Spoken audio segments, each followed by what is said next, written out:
बहादुर सहाफियों से मुराद ये है कि मैं हमेशा कहता हूँ एंटी एस्टैब्लिशमेंट होना ना बहादुरी है। कायम रखना या अपनी हुकूमत कायम करना चाहते हैं, रखवाना, जिनके पास हुकूमत करने का मैंडेट नहीं है, वो लोग जब अपनी हुकूमत कायम रख रहे हैं या कायम करवाना चाहते हैं कि जो आप सोच रहे हो वैसा ना हो। मिसाल के तौर पर आप समझ रहे हो ये वाली पार्टी आएगी और वो ना हो, हुकूमत भले आपकी हो लेकिन आप चाहते हो वो ना है। हर कोई चाहता है कि इलेक्शन आगे चले जाए। अच्छा, ठीक है ना। और इन 3 जजेस को फंसा दिया गया। क्या सिर्फ इलेक्शन हो जाना काफी है? Election free, fair, transparent according to the principles of democracy.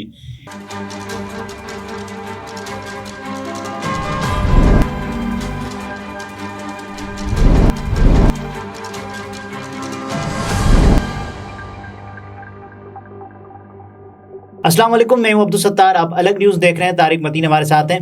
कल कामरान खान साहब ने सेनेट में जब करारदाद मंजूर हुई तब छलांगे मारी थी अपने लफ्ज़ों से।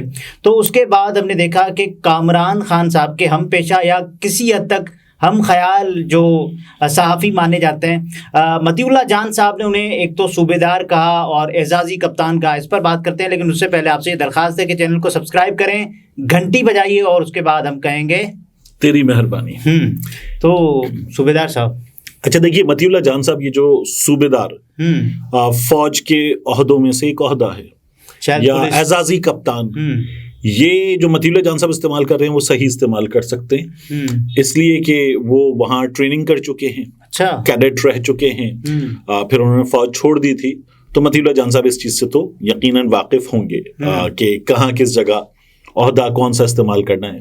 वो मुझसे आपसे तो बेहतर जानते हैं। बिल्कुल ठीक है।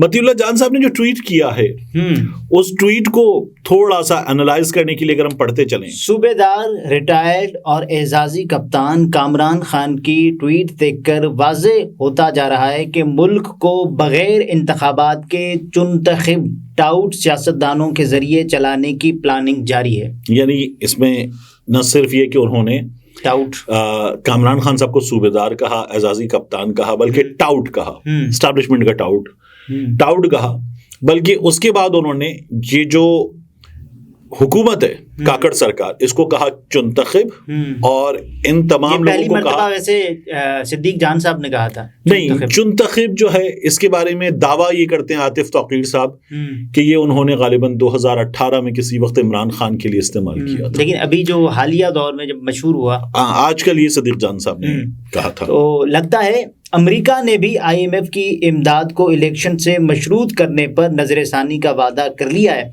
और सेनेटर हजरात को अगले सेनेट के इंतखाबात तक रुकनियत जारी रखने की लालच दी जा रही है। सियासत और जमहूरियत की बदहाली और मईशत की बहाली के लिए IMF के अलावा दीगर मालियाती इदारे और कुछ अरब ममालिक भी मुतहर्रिक हो सकते हैं। सेनेटर अफनानुल्लाह का कोरम की एक और चीज़ रुकिए, इसमें एक और चीज़ है। एक बहरान की बात हो रही थी, मतीउल्लाह जान साहब ने उस बहरान का भी एक हल बताया है। ये जो सेनेट के इंतखाबात हैं ये नहीं होंगे तो आईनी बहरान है। मतीउल्लाह जान साहब ने उसका भी एक हल बताया कि उन लोगों को ये कहा गया है कि जब तक नए इंतखाबात नहीं हो जाते तब तक आप लोगों की रुकनियत चलेगी। तो ये भी और कोई हल ही नहीं है। ये भी बहरान का एक हल बताया उन्होंने कि आप लोग 3-6 साल के लिए नहीं, फिर 6.5-7 साल के लिए भी, क्योंकि सेनेट के 2 हिस्सों में इंतखाबात होते हैं। 3 साल के लिए कुछ लोग आए, फिर 3 साल के लिए कुछ लोग आए, क्योंकि अपर हाउस है, इसके अरकान मुसलसल मौजूद रहेंगे। इसकी मंशा, इसकी रूह यही है। और फिर इंतखाबात के होने तक आपकी तोसी होती चलते रहेंगे, आप यूं ही चल रही। सियासत और जमहूरियत की बदहाली और मईशत की बहाली के लिए IMF के अलावा दीगर मालियाती इदारे और कुछ अरब ममालिक भी मुतहर्रिक हो सकते हैं। सेनेटर अफनानुल्लाह का कोरम की निशानदेही करने की बजाय करारदाद की वोटिंग में शामिल रहना और महज मुखालफत करना नून लीग की दोगली पॉलिसी भी हो सकती है। अच्छा देखिए, इसमें एक और चीज़ देखिए, मतीउल्लाह जान साहब जो हैं उनसे फिक्री, PTI ने नोटिस भी जारी कर दिया है। उनसे फिक्री इख्तिलाफ तो हो सकता है, लेकिन आपको एक चीज नजर आएगी कि मतीउल्लाह जान साहब जो हैं वो हमारे यहाँ जो बहादुर सहाफी हैं, बहादुर सहाफियों से मुराद ये है कि मैं हमेशा कहता हूँ एंटी एस्टैब्लिशमेंट होना ना बहादुरी है, एंटी आर्मी होना बेवकूफ़ी है। क्योंकि आर्मी तो आप आर्मी के खिलाफ थोड़ी हैं, आप ये जो एक मुदाखलत है उसके खिलाफ है ना। तो एंटी एस्टैब्लिशमेंट होना ये बहादुरी है। तो मतीउल्लाह जान साहब ये बता रहे हैं कि नून लीग भी और हमारे यहाँ सियासी अनासिर भी, ये भी इस जो जारी रखने का कारनामा है, इसकी चोरी छुपे इसकी सताइश में या इसकी हिमायत में मसरूफ हैं जी। और उसके अलावा ये कहते हैं कि इलेक्शन कमीशन और उसके आरओज़ के चंद फैसलों ने भी गैर एलानिया तौर पर इलेक्शन में ताख़ीर और सुप्रीम कोर्ट को दीवार से लगाने की कोशिश की है। कागजात छीना जाना, बड़ी तादाद में मुस्तरद होना, बल्ले का निशान ही छीना जाना और मीडिया में ही इसकी खूब तशहीर करना या करवाना, शिद्दत पसंदों के खिलाफ हसास मौके पर गैर मामूली कार्रवाइयाँ और सियासी लीडरों के नाम थ्रेट अलर्ट। अच्छा, मुझे एक और चीज बड़ा तंग करती है, ये मैंने 2 रोज पहले मैं पब्लिक टीवी पर प्रोग्राम में बैठा हूँ तब भी बात की, और ये मैं वैसे भी बात करता हूँ कि हमारे यहाँ वो लोग जो अपनी हुकूमत कायम रखना या अपनी हुकूमत कायम करना चाहते हैं, रखवाना, जिनके पास हुकूमत करने का मैंडेट नहीं है, वो लोग जब अपनी हुकूमत कायम रखना या कायम करवाना चाहते तो उनको प्रॉब्लम क्या है? बात यह कि हुकूमत हो नून की, पीपी की, पीटीआई की, फजलुर रहमान की, लब्बैक की, एमक्यूएम की, डॉक्टर मौज़म खान न्याजी की हुकूमत आ जाए, ठीक है, यही काकड़ सरकार चलती रहे, उनको क्या प्रॉब्लम है? जिस किसी की भी हुकूमत हो, उनको जितना नहीं, उनको जितना चाहिए उतना उनको लेने से कोई रोक सकता है? नहीं। तो वो तो चलता रहेगा। उनको इसमें प्रॉब्लम है क्या कि हो या ना हो, कब हो? इससे ये भी तो हो सकता है ना कि जो आप सोच रहे हो वैसा ना हो। मिसाल के तौर पर आप समझ रहे हो ये वाली पार्टी आएगी और वो ना हो, हुकूमत भले आपकी हो लेकिन आप चाहते हो वो ना आए। अच्छा, ये चलिए, ये एक पॉसिबिलिटी है, ठीक है। तो मेरा तो इस पॉसिबिलिटी के बाद भी सवाल यही है कि वो आ भी जाएगा तो क्या तो होगा क्या? ठीक है ना, वो कहते हैं कि नजर में जो नहीं है अभी, अगर हुआ तो होगा क्या? कौन सा तीर मार लूंगा मैं? तो कौन सा तीर मार लेंगे? ये बड़ी इंपॉर्टेंट बात है। और इसके बाद ये कहते हैं कामरान खान जैसे टाउट ये कह सकेंगे कि ऐसे इलेक्शन नहीं कराए जाएं तो बेहतर है। स्टॉक मार्केट के लालची सरमाएदारों को भी ऐसे में स्टॉक ऊपर रखने का हुक्म दिया गया। ऐसे में सुप्रीम कोर्ट वाहिद सहारा है इस मुल्क को बचाने का। ऐसी साजिशों का सुप्रीम कोर्ट के पास वाहिद हल पिंजरा खोलकर उसको इस बला को बाहर निकालना होगा। फिर ये नहीं सोचना होगा कि माशाल्लाह लग गया तो क्या होगा। क्या ऐसे बुज़दिल और दोगले सियासतदानों की नाअहली की मुद्दत पर टाइम ज़ाया करने वाली अदालत उज़्मा आइन में दर्ज सियासी सरगर्मियों के लिए मुस्तकिल तौर पर नाअहल करार दिए गए इदारों की मुदाखलत को नज़रअंदाज करेगी?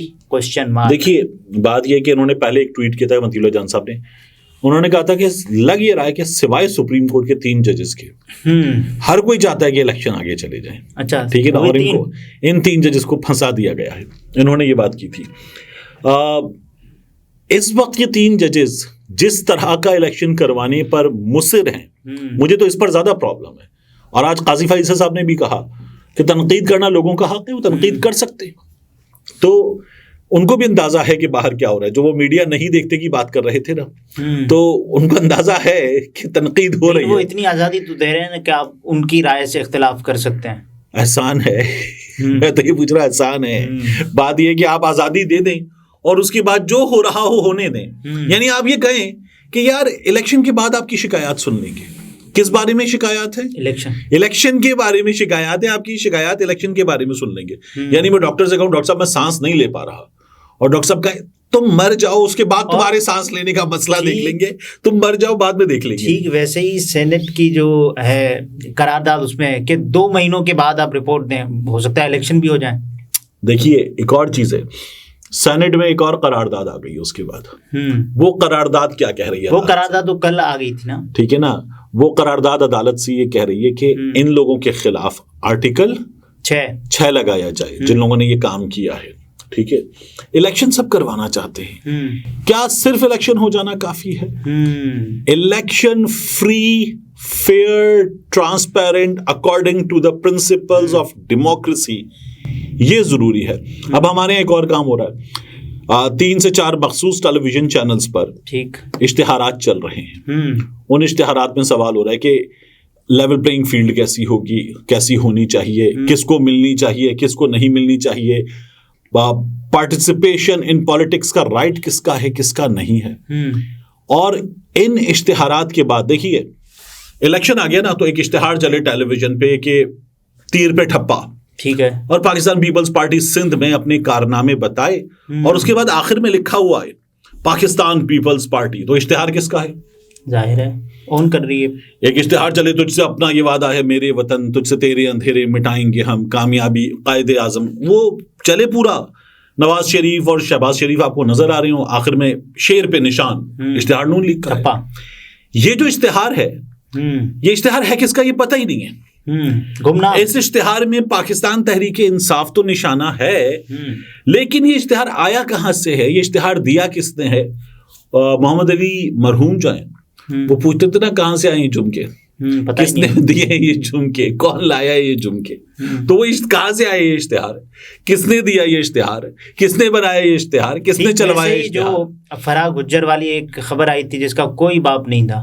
हाँ, तो ये कुछ इसी तरह का काम है, और अभी ऐसी खबरें पिछले कुछ अरसे में बहुत ज्यादा आई हैं। एक साउंड बाइट्स का सिलसिला चलता है जी, उस माइक पे कोई लोगो नहीं होता, वो माइक जो है वो प्लेन एक माइक होता है, और वो चल जाता है हमारे यहाँ।